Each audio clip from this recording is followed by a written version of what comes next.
Il sollicite un mandat à la mairie de Saint-Basile-le-Grand. M. Maurice Quentin est avec nous. M. Quentin, bonjour. Bonjour, merci de me recevoir. Ça fait plaisir. Bienvenue à Point de vue. Merci. Qu'est-ce qui vous a interpellé au niveau de la politique municipale, qui vous a donné le goût de vous présenter à titre de candidat à la mairie? C'est suite au départ de M. Gagnon. D'abord, la politique municipale ou la politique en général, c'est une passion. J'ai été élu en 2009. J'ai travaillé 8 ans avec le Parti Grand-Basilois et M. Gagnon. Et durant ces 8 dernières années, je calcule que j'ai appris beaucoup. Nous avons fait de belles choses et j'aimerais continuer dans le même sens. En quoi vous allez être différent ou semblable de M. Gagnon si vous êtes élu à titre de maire? Ah, définitivement différent. Mais lui-même a déjà dit « Tu ne seras jamais Bernard Gagnon ». C'est vrai. M. Gagnon, on l'a apprécié. C'était un homme de chiffres. Je suis peut-être plus un homme de public, de consensus avec les gens. J'aime parler avec les gens, apprendre d'eux. Donc, c'est surtout ça qui m'amène vers ça. Parlez-nous maintenant de votre programme électoral. Quelles sont les lignes directrices? Les grandes lignes directrices sont, en fin de compte, de continuer la réflexion des infrastructures telles qu'on l'a proposé aux citoyens de Saint-Basile-le-Grand. Nous aimerions avoir le dézonage d'une partie d'un territoire qui est sur ce qu'on appelle le sud-ouest, qui est adjacent à la gare de Saint-Basile-le-Grand.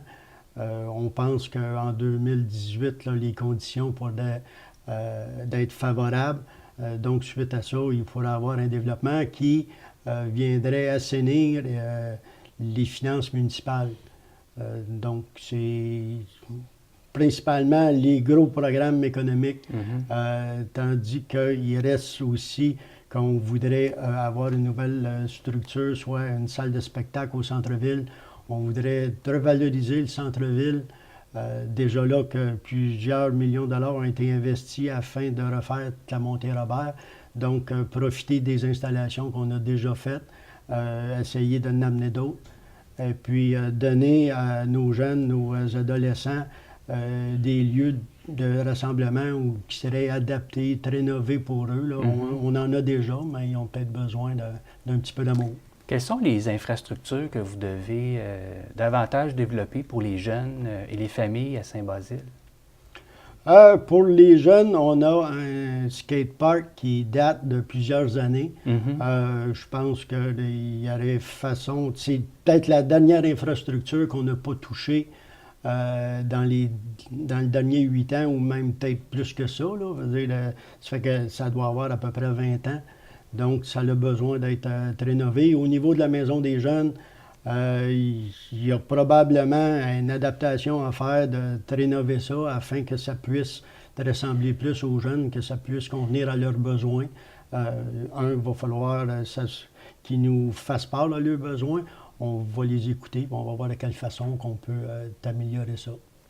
La course à Saint-Basile-le-Grand se fait à 3 candidats. Oui.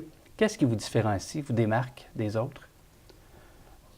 Premièrement, c'est celui qui a le plus d'expérience au niveau de la politique municipale, étant donné que je suis là depuis les 8 dernières années. Je connais les dossiers actuels. J'ai fait partie de plusieurs comités qui m'amènent à connaître aussi les besoins de la population, que ce soit juste au niveau du comité famille, ou lorsqu'on parle du comité famille, on parle des tout-petits jusqu'aux aînés, en passant par les personnes handicapées. Donc, ça couvre la majorité de la population. Et ce comité famille-là a mené à la nouvelle politique familiale deuxième génération. Effectivement, c'est en septembre qu'on a présenté la politique familiale deuxième génération, un document qu'on est fiers. Et puis, les plans d'action qui vont suivre de ça, il va y avoir un plan pour 2017. Après ça, ça sera des plans triennales de 3 ans pour mettre ça en action. Et ayant fait partie de la rédaction, je pense qu'il va m'être assez facile de défendre les points au niveau des membres du conseil vers où on devrait aller dans ce sens-là. Concrètement, qu'est-ce que ça va donner de plus aux familles à Saint-Basile-le-Grand? Avez-vous des exemples, par exemple, dans votre plan d'action avec des objectifs à court terme, de voir de nouvelles réalisations se concrétiser dans les 4 prochaines années? Dans les 4 prochaines années, je vais laisser plus au niveau du comité lui-même faire les plans d'action comme tels. Ça peut aller de petit à gros. Pour avoir un exemple précis, j'en ai pas, mais je suis sûr que le comité va nous faire des recommandations dans ce sens-là. Puis, parce qu'il y a quand même 6 membres citoyens sur le comité, donc ça donne une belle... Les citoyens sont impliqués davantage. Les citoyens sont très impliqués à Saint-Basile. On en est fiers. On a beaucoup de bénévolats, mais on a aussi beaucoup de citoyens impliqués dans divers comités, que ce soit culturel, famille, développement durable. On a des gens magnifiques là-dedans. Autre sujet qui a retenu notre attention en préparant la recherche, c'est la circulation à Saint-Basile-le-Grand. On sait qu'il y a de plus en plus d'embouteillages, de circulation sur la 116. C'est quoi les options que vous voyez pour développer davantage, entre autres, le transport en commun? Pour le transport en commun, il faudrait soit agrandir le stationnement de l'ancienne AMT qui est maintenant la RTM. On parle d'un stationnement incitatif? C'est le stationnement qui incite, oui, les gens à prendre le train de banlieue. Disons, présentement, il est occupé par les gens de Saint-Basile, mais on sait aussi qu'il y a des gens de l'extérieur, Saint-Bruno, McMasterville, pour ne pas les nommer, qui profitent de nos installations aussi. Donc, ça serait à voir avec la régie ou la RTM, voir si on peut soit agrandir ou mettre un stationnement sur étage, au moins aller voir les possibilités pour ça. On sait que dernièrement, depuis peut-être un petit peu plus qu'1 an, on a la voie réservée aux autobus sur la section Saint-Basile-le-Grand. Est-ce que la section pourrait comprendre aussi le covoiturage? Donc, est-ce qu'on pourrait se servir de cette ligne-là pour être le covoiturage? Oui. Donc, les véhicules de 2 personnes et plus. Si vous allez dans d'autres municipalités, dernièrement, je passais à Saint-Lambert, où pour prendre le pont Victoria, tout le monde attend, puis vous êtes sur la voie d'à côté, où vous pouvez vous rendre. Donc, c'est des exemples qui pourraient... Ce serait des mesures incitatives. Ce serait des mesures incitatives, parce que après ça, c'est le ministère des Transports qui a quand même mainmise sur la route 116. Donc, il va s'agir de négocier serré avec eux aussi. Saint-Basile-le-Grand, il y a une gare, on le sait, il y a aussi un chemin de fer qui traverse la municipalité.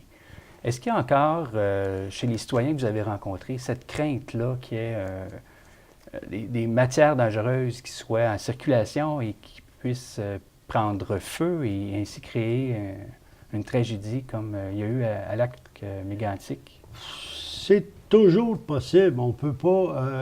les citoyens peuvent être inquiets, sauf que de quelle façon on pourrait interdire le passage de certains produits, comme le pétrole, entre autres, alors que là, on sait que TransCanada ne pourra pas transporter par pipeline. Le gouvernement fédéral ne veut pas le faire transporter par bateau. Vous ne pouvez pas le faire transporter par camion non plus, parce que c'est encore moins sécuritaire. Donc, s'il reste la voie ferrée, c'est malheureux. Mais la voie ferrée existait, je pense, bien avant Saint-Basile-le-Grand aussi. Il s'agit de négocier avec les autorités compétentes pour savoir quelle sorte, si on peut savoir quel produit peut passer là. Encore là, ils peuvent être assez frileux, question de sécurité aussi, d'aviser des villes où ça pourrait amener à un certain danger. Chez les citoyens, il y a aussi l'intérêt d'avoir des services de plus en plus à proximité, d'utiliser moins la voiture, marcher davantage, prendre le vélo. Est-ce qu'il y a dans votre programme ou dans vos projets de développer des commerces de proximité davantage avec la ville? Nous avons déjà des commerces de proximité dans le centre-ville. Ils s'en rajoutent un petit peu à la fois. Un des problèmes que Saint-Basile connaît, c'est qu'il est divisé par la route 116 aussi. Donc, ce qu'on appelle le centre-ville est du côté sud. Traverser la route 116, on a beau demander au ministère des Transports de sécuriser la traverse. On a négocié un peu avec eux autres. Il va falloir recommencer à négocier encore. C'est pas nécessairement facile, mais on a un plan pour essayer de revaloriser le centre-ville. Dire d'amener de la population des fins de semaine. On voudrait mettre une salle de spectacle au centre-ville en revalorisant un édifice patrimonial. Donc, amener une certaine synergie au centre-ville pour les commerces. C'est un peu le principe de la saucisse, je veux dire, t'amènes du monde. Avec l'offre et la demande. C'est ça. T'amènes le monde, t'as les commerces, t'amènes les commerces, le monde va te suivre. Donc, c'est un de nos plans. Avec votre équipe, quelle est la vision commune que vous avez de la ville? La vision commune, celle qu'on veut, c'est de... Présentement, on est les 12e au Québec pour élever une famille. C'est quelque chose qu'on en est fier. On veut continuer dans ce sens-là, mais on voudrait aussi que Saint-Basile-le-Grand devienne une des premières villes vertes au Québec. C'est quelque chose qui va nous tenir à cœur, c'est que d'amener les grands Basilois à être fiers de leur ville, par une ville verte, je veux dire, vous avez moins de déchets. Si vous avez moins de déchets, vous avez plus de subventions gouvernementales parce que vous en Monsieur Quentin, il nous reste quelques secondes. La parole est à vous. Vous pouvez vous adresser directement aux citoyens. Les citoyens de Saint-Basile-le-Grand, ce que je veux vous dire, c'est que le Parti Grand Basilois est une équipe conçue avec 3 hommes, 3 femmes, des gens de qualité, des gens exceptionnels qui ont à cœur de servir la ville, d'aider la population. Et si vous voulez, le 5 novembre, ça nous fera plaisir d'être là pour vous. Merci beaucoup, M. Quentin. Je vous souhaite une bonne campagne électorale. Vous êtes bien aimable, c'est moi qui vous remercie.